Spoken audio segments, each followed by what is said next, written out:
wato Iran ta fitar da wato jirginta wanda ta sake nuna shi wato ƙirar Shahid Gaza.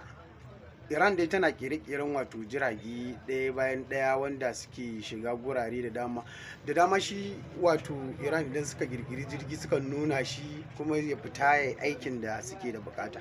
To a wannan lokacin wato Shahid Gaza wani jirgi ne wanda suka kera wanda ana magana yana cin kilomita 2,500, sannan kuma yana iya daukan wato nauyi na wato kaya ko bama-bamai ko waye haka wanda zaka ce tan 5,000 kenan.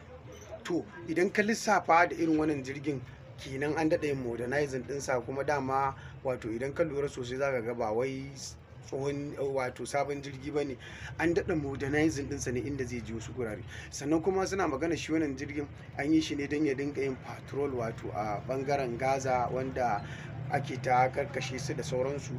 Kuma suna magana cewa shi wannan jirgi yana da juriyar daɗewa a sama, akalla yana yin awa 35 a sama ba tare da ya sauka ko ya gajiya ba.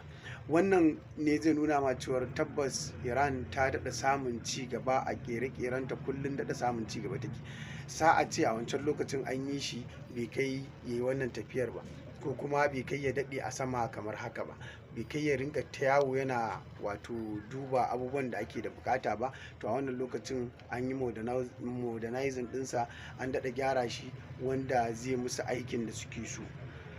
Wato Iran kullum gaba take.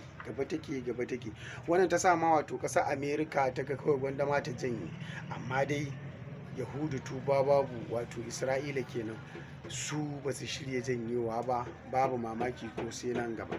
Da dama idan aka fara fada wato da ƙasar Isra'ila, so da dama akan ce